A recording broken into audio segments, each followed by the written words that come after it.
Dear students, in previous lecture we studied about resistance. Now we study about effect of temperature on resistance. What will be effects of temperature on resistors or resistance?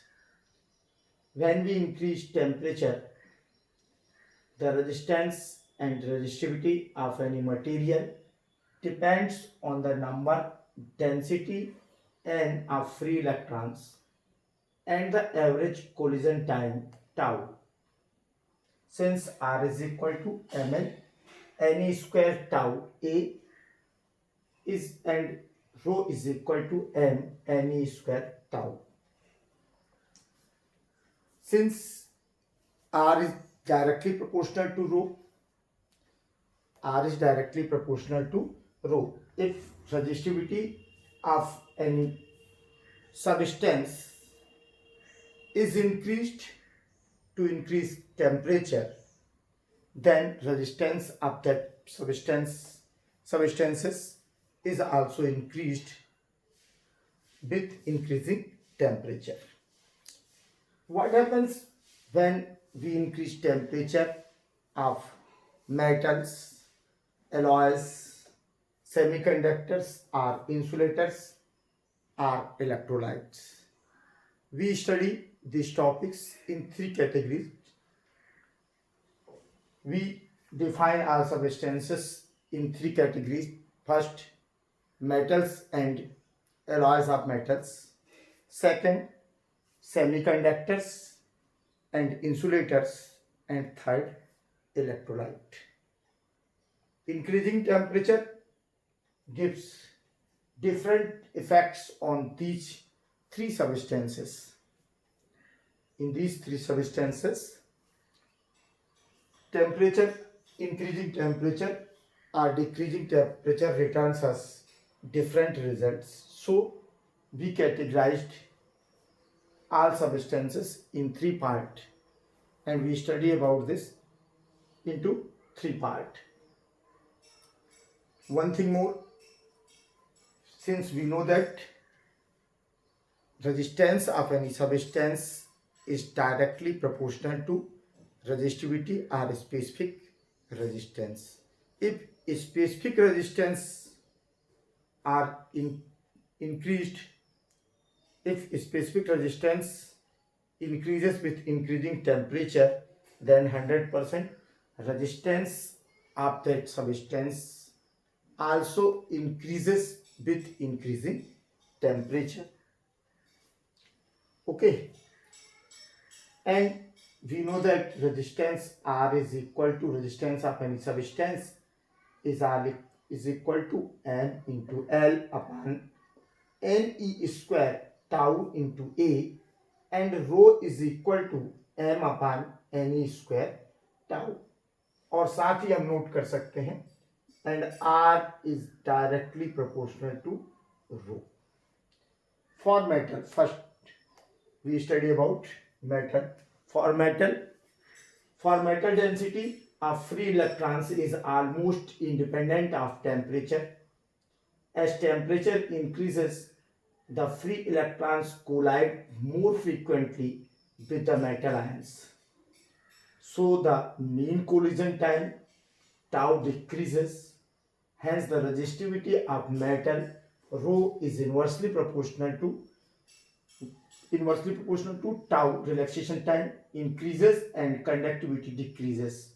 For most of the metal, resistivity increases linearly.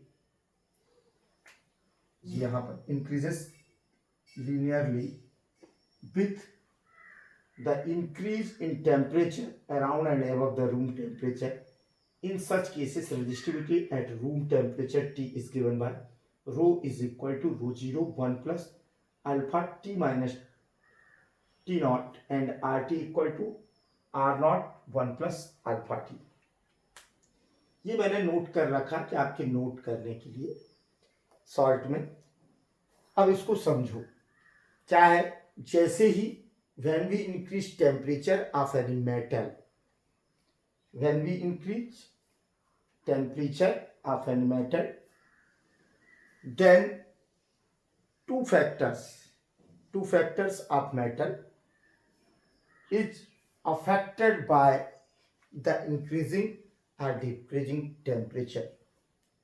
Two factors of any metal is affected to increasing or decreasing temperature. What are two factors? Two factors are, first, number of free electrons per unit volume or free electron density on per unit volume. Second, relaxation time tau, which depends on temperature. There are two things which depends on temperature. One, number of free electrons or free electron density on the metal, and second, relaxation time. तो जैसे ही हम increase करते हैं, इसको इस chart से समझो. When we increase temperature of metal, then two factors. One, density of free electrons in the metal, and second, tau, relaxation time tau. There are two things affected by increasing or decreasing temperature. When we increase temperature, then thermal vibration is increased. जैसे ही हम किसी metal का temperature increase करते हैं, thermal vibration energy observation के कारण क्या होगा, थर्मल वाइब्रेशन इंक्रीज होगा, और जो आउटर ऑर्बिट्स के कुछ इलेक्ट्रॉन हैं वो एक्स्ट्रा एनर्जी लेकर, एडिशनल एनर्जी लेकर थर्मल एजिटेशन के कारण, थर्मल वाइब्रेशन के कारण फ्री हो जाएंगे, अपने ऑर्बिट से बाहर जाएंगे. Due to this reason, number of free electrons are increased to increase temperature. One thing, when we increase temperature, then due to additional thermal energy, some more electrons free from their orbits. Due to this, number of free electrons on the metal are increased, so density of free electrons are affected. And rho is inversely proportional to density of free electrons in the metal. So resistivity is also decreased. So resistivity should be decreased due to increasing temperature of metal. But in any conductor, number of free electrons are found about 10⁻29 cubic. Number of free electrons are found 10⁻29 free electrons per cubic meter, and this number is a large number. चूंकि क्या है कि प्रत्येक जो metal है उसके cubic metre में, 1 cubic metre में लगभग 10⁻29 फ्री इलेक्ट्रॉन्स पाए जाते हैं. और जब टेम्परेचर बढ़ाते हैं तो इसमें कुछ इलेक्ट्रॉनों की और वृद्धि हो जाती है. तो इतने अधिक इलेक्ट्रॉन्स में कुछ इलेक्ट्रॉनों की वृद्धि बहुत अधिक प्रभाव नहीं डालती, या इसका प्रभाव, इसका इफेक्ट नेग्लिजिबल होता है. Number of free electrons, increasing of number of free electrons का जो इफेक्ट है वो नेग्लिजिबल होता है. इसका कोई विशेष असर इस पर नहीं पड़ता, क्योंकि पहले से ही बहुत अधिक संख्या में फ्री इलेक्ट्रॉन्स मेटल के अंदर पाए जाते हैं. अर्थात ये कोई सिग्निफिकेंट कैरेक्टर नहीं है. मेटल का टेम्परेचर बढ़ाने पर ये इस कारण से density of free electrons in the metal एक नेग्लिजिबल मटेरियल हो जाता है, जिसे हमने स्टार्टिंग लाइन में लिखा है. For metal density of free electrons is almost independent of temperature.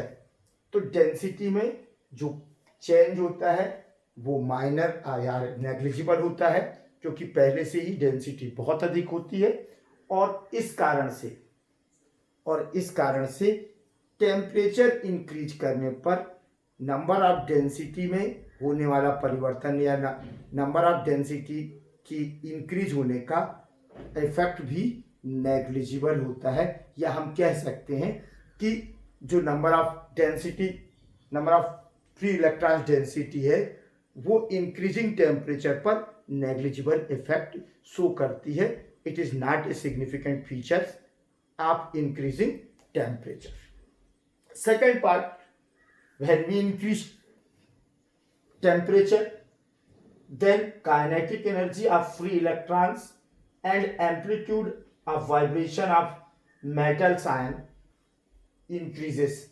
जैसे ही हम क्या करेंगे, टेम्परेचर को इंक्रीज करेंगे, तो एडिशनल एनर्जी के कारण फ्री इलेक्ट्रॉन्स की काइनेटिक एनर्जी, फ्री इलेक्ट्रॉन्स के कारण काइनेटिक एनर्जी क्या होगी, इंक्रीज होगी, और जो मेटल आयंस हैं, जो पॉजिटिव मेटल आयंस हैं, उनका वाइब्रेशन की काइनेटिक एनर्जी भी बढ़ेगी, उनके वाइब्रेशन का एम्पलीट्यूड भी इंक्रीज हो जाएगा, जिसके कारण काइनेटिक एनर्जी इंक्रीज होने पर फ्री इलेक्ट्रॉन्स की वेलोसिटी बढ़ जाएगी, और चूंकि जो पॉजिटिव आयंस है उनकी एम्पलीट्यूड भी इंक्रीज हो चुके हैं, एडिशनल एनर्जी के कारण उनके वाइब्रेशन का एम्पलीट्यूड भी इंक्रीज हो गया है, तो जो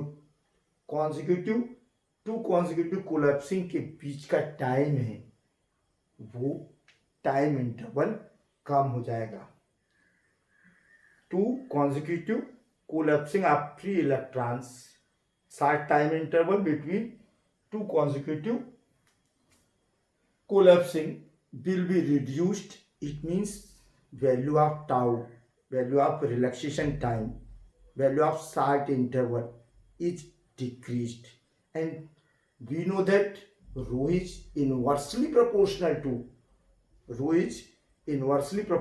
to 1 upon tau। When value of tau is decreased, then value of rho is increased, so resistivity of that metal will be increased while conductivity of that substances is decreased। तो जब हम किसी metal का temperature बढ़ाते हैं तो उसका एक फैक्टर माने नेग्लिजिबल सिग्निफिकेंस रखता है, या एक फैक्टर को हम कह सकते हैं density of free electrons negligible होता है। डेंसिटी ऑफ फ्री इलेक्ट्रॉन्स में चेंजेस, टेम्परेचर के कारण चेंजेस, इसको रेजिस्टिविटी को अफेक्टेड करने के लिए नेग्लिजिबल होता है, और ये इनसिग्निफिकेंट फीचर है। जबकि रिलैक्सेशन टाइम सेकंड फीचर जो है उसका, रिलैक्सेशन टाइम कि जैसे ही टेम्परेचर को इंक्रीज किया जाता है फ्री इलेक्ट्रॉन्स की काइनेटिक एनर्जी बढ़ जाती है, इसी तरह से जो मेटल आयंस हैं उनके वाइब्रेशन भी एडिशनल एनर्जी के अफेक्ट में बढ़ जाते हैं, जिसके कारण उनका एम्पलीट्यूड इंक्रीज हो जाता है। और चूंकि फ्री इलेक्ट्रॉन्स की काइनेटिक एनर्जी बढ़ी, जिसके कारण उनकी वेलोसिटी बढ़ गई और एम्पलीट्यूड इनके बढ़ गए, तो इसके कारण जो शॉर्ट इंटरवल था इलेक्ट्रॉन के दो टक्करों के बीच के, दो कोलैप्सिंग इलेक्ट्रॉन के किसी पॉजिटिव आयन से टू कोलैप्सिंग के बीच का, टू कॉन्जिक्यूटिव कोलैप्सिंग के बीच का जो शॉर्ट इंटरवल होता है, अर्थात इलेक्ट्रॉन्स के फ्री पाथ पर चलने का, इलेक्ट्रॉन का जो रिलैक्सेशन टाइम है फ्री पाथ पे एक्सीलरेट होने का, it is reduced. It means tau is reduced. जब रिलैक्सेशन टाइम रिड्यूस्ड होता है तो चूंकि resistivity is inversely proportional to short interval relaxation time, so resistivity increased. अर्थात जैसे ही हम इसको वो करेंगे तो collision time decreases, R is inversely proportional to tau and rho is inversely proportional to 1/1. R and rho increases due to it. So this will be significant feature, मतलब यदि मेटल में का टेम्परेचर बढ़ाया जाता है तो उसमें डेंसिटी इनसिग्निफिकेंट फीचर है, जबकि क्या आपका रिलैक्सेशन टाइम सिग्निफिकेंट फीचर है, उसमें तेजी से कमी आती है, उसमें रैपिडली कमी आती है, जिसके कारण रजिस्टिविटी बहुत तेजी से बढ़ जाती है। और रजिस्टिविटी इस तरह से किसके कारण बढ़ती है, सेकंड फैक्टर जो है वो आपका टाउ के कारण बढ़ जाती है। तो किसी मेटल को गर्म करने पर उसकी resistivity and resistance will be increase, माने उसका रेजिस्टेंस और रजिस्टिविटी दोनों ही इंक्रीज होती है। लेकिन यदि हम टेम्परेचर को डाउन करें, लेकिन हम यदि टेम्परेचर को डिक्रीज करते जाएं तो रजिस्टिविटी रिड्यूस्ड होती है और कंडक्टिविटी इंक्रीज होती है। रूम टेम्परेचर पर, लगभग रूम टेम्परेचर उसके आसपास की टेम्परेचर पर जो चेंजेस हैं किसका, रजिस्टिविटी और टेम्परेचर के बीच, तो लीनियरली बढ़ती है, बाद में माने तेजी से बढ़ती है। रूम टेम्परेचर के आसपास लो टेम्परेचर जो माना जाता है लगभग 20 डिग्री सेंटीग्रेड के आसपास माना जाता है कि लो टेम्परेचर, या R0 लेते हैं जिसपे कि इनिशियल टेम्परेचर मान लेते हैं 20 डिग्री सेंटीग्रेड के आसपास किया जाता है। तो यदि हम इसके बीच में ग्राफ ड्रा करें तो ये देखो टेम्परेचर T केल्विन में है और यहाँ 50, 100, 150 केल्विन है, और ये हमने दिया है ओम मीटर में 0.2 और किसको ऑर्डर में 10⁻⁸ की मेटल की रजिस्टिविटी होती है, तो 0.2, 0.4, 0.6।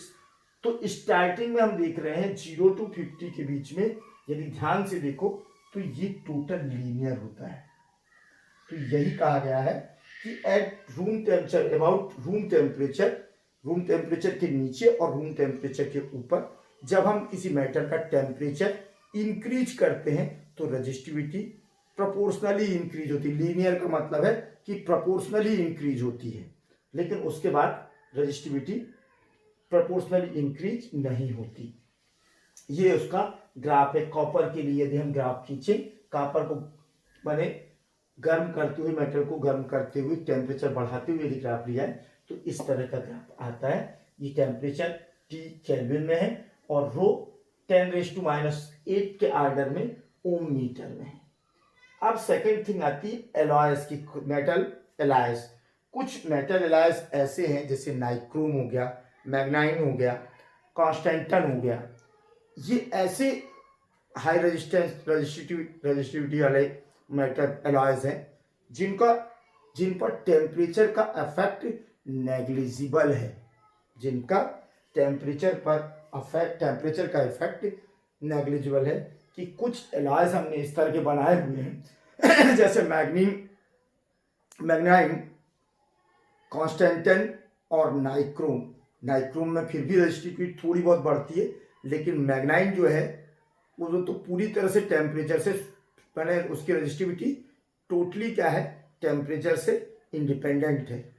तो इनमें कुछ एलॉयस इस तरह के हैं जिनकी रजिस्टिविटी हाई होती है, जिन पर टेम्परेचर का बहुत ज़्यादा असर नहीं पड़ता, या कह सकते हैं कि जो इफेक्ट है वो नेग्लिजिबल है। जैसे जैसे हम टेम्परेचर बढ़ाते जाएंगे, ये एलॉयस का नाइक्रोम के लिए बनाया हुआ है। अब ध्यान से देखो तो नाइक्रोम के लिए temperature 200 kelvin, 400 kelvin, 600 kelvin, 800 kelvin, और ये दिया है हमने किसका, रजिस्टिविटी का ग्राफ। तो ये रजिस्टिविटी ध्यान देना किसमें है, माइक्रो ओम सेंटीमीटर में है। किसमें, माइक्रो ओम सेंटीमीटर में, मतलब हम जब 0 से 800 तक जा रहे हैं तो इसकी रजिस्टिविटी में जो डिफरेंसेस आ रहे हैं वो किस में आ रहे हैं, माइक्रो ओम पर सेंटीमीटर, माइक्रो ओम सेंटीमीटर पर माने सेंटीमीटर में माइक्रो ओम सेंटीमीटर इसकी चेंजेस हो रहे हैं। 1, 1.1, 1.2, 1.3 माइक्रो ओम सेंटीमीटर, जो कि टोटली नेग्लिजिबल है। ये नाइक्रोम का ग्राफ है। For some alloys like nichrome Manganese constantine have high resistivity. Manganese is almost independent of temperature. At absolute zero, अब एक और बड़ी अच्छी चीज है यहाँ पर, at absolute zero a pure metal has negligible small resistivity if we decrease temperature, and when it becomes zero then resistivity of metal is negligible. Resistivity of metal is negligible while resistivity of alloys cannot be zero. It has some resistivity. और यही फंडा है जो this fact can be used to distinguish a pure metal from an alloy. Pure metal से alloy को different करने के लिए, आइडेंटिफाई करने के लिए, प्योर मेटल से एलॉय को डिफरेंट शो करने के लिए या आइडेंटिफाई करने के लिए इसे टेम्परेचर डिक्रीज करते हुए 0 डिग्री सेंटीग्रेड तक ले जाते हैं. क्योंकि हम जानते हैं 0 डिग्री पर, एट लो टेम्परेचर 0 डिग्री पर क्या होता है कि मेटल्स की resistivity of metal is negligible. Resistivity of metal is negligible while resistivity of alloys are not negligible. तो ये बहुत बड़ा डिफरेंस है दो एलॉयज और मेटल्स के बीच में. यदि मेटल एलॉयज हैं तो हम उसका टेम्परेचर डिक्रीज करते हैं तो रजिस्टिविटी डिक्रीज तो होती है लेकिन नेग्लिजिबल या लोअर नहीं होती. लेकिन मेटल में ये इतनी कम हो जाती है कि इसे हम कह सकते हैं नेग्लिजिबल हो गई है, ये नेग्लिजिबल मानी जा सकती है. लेकिन एलॉयज में ऐसा नहीं होता. मेटल और एलॉयज को डिफ्रेंशिएट करने के लिए इसी फैक्ट का यूज किया जाता है. तो ये दोनों चीजें रहीं. अब आ जाते हैं हम सेमीकंडक्टर्स एंड इंसुलेटर्स. ये तो मेटल्स और इसके एलॉयज के साथ हो गई. सेमीकंडक्टर्स क्या होते हैं? जो रूम टेम्परेचर पर कंडक्टर हैं और बिलो रूम टेम्परेचर इंसुलेटर्स हैं.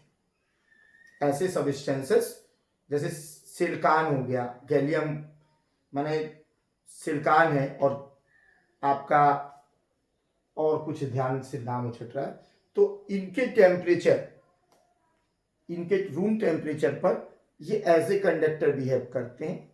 इनकी जो आपकी एनर्जी गैप है वो कम होता है. वो रूम टेम्परेचर पर थर्मल वाइब्रेशन के कारण इसमें फ्री इलेक्ट्रॉन्स अवेलेबल हो जाते हैं, चार्ज कैरियर्स हो जाते हैं, जिसके कारण इसमें चार्ज फ्लो होने लगता है.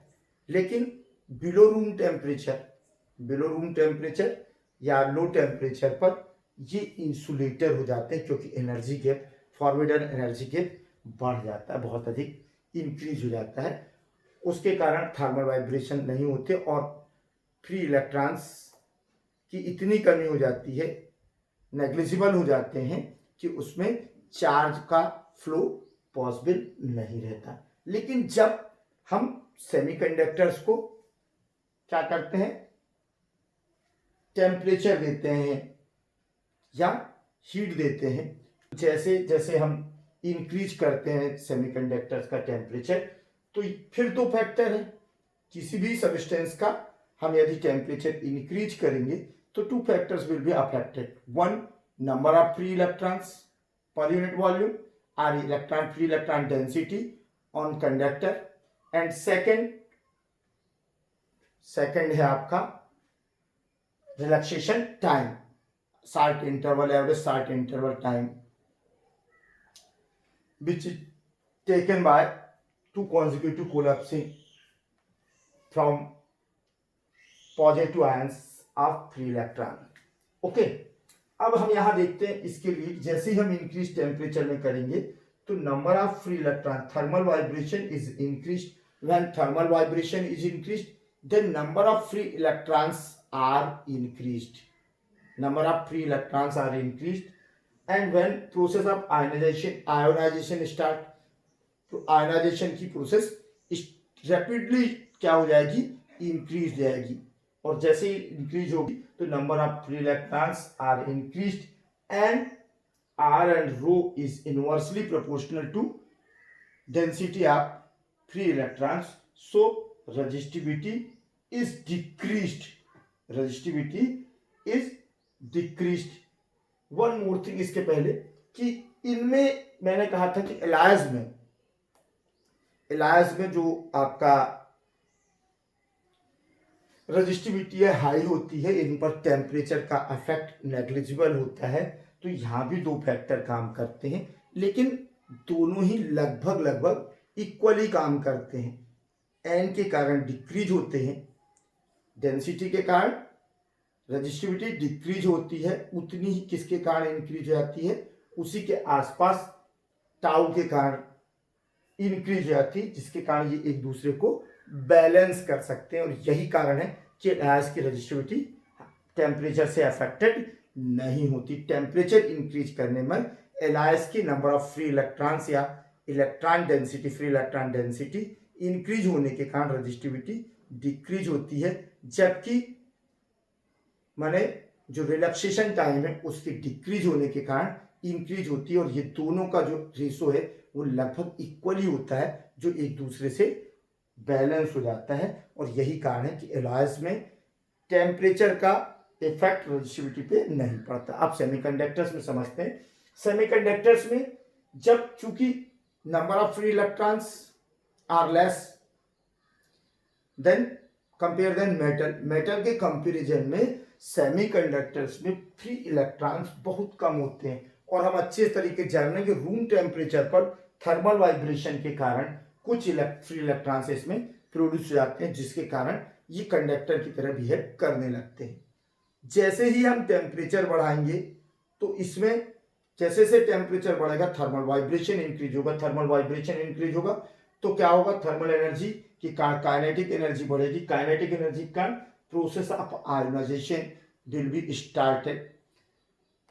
और जब ये प्रोसेस स्टार्ट होगी तो क्या होगा, number of free electrons are increased and we know that rho is inversely proportional to number of free electrons. So resistivity of semiconductors will be decreased on increasing temperature of semiconductors.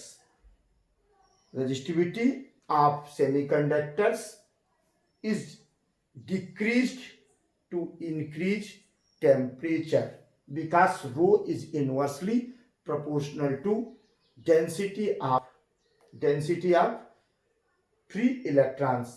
कहने का मतलब यह है कि जब हम किसी semiconductor का टेम्परेचर इंक्रीज करते हैं तो टेम्परेचर इंक्रीज करने के कारण थर्मल वाइब्रेशन की प्रोसेस शुरू होती है, थर्मल वाइब्रेशन इंक्रीज हो जाता है और थर्मल वाइब्रेशन इंक्रीज होने के कारण इनके जो आउटर ऑर्बिट्स के फ्री इलेक्ट्रॉन्स है उनकी एनर्जी बढ़ जाने से वो एनर्जी गैप को ब्रेक करके अपने आउटर ऑर्बिट से बाहर आ जाते हैं, जिसके कारण number of free electrons per unit volume is increased. उसके कारण नंबर पर यूनिट वॉल्यूम में नंबर ऑफ फ्री इलेक्ट्रॉन्स की वृद्धि हो जाती है। और जब ये वृद्धि होती है, इंक्रीज होते हैं, तो पर यूनिट डेंसिटी इंक्रीज होती है और डेंसिटी इंक्रीज होती है तो जो रजिस्टिविटी है, resistivity is inversely proportional to density of free electrons. So resistivity is decreased, resistivity decrease हो जाती है।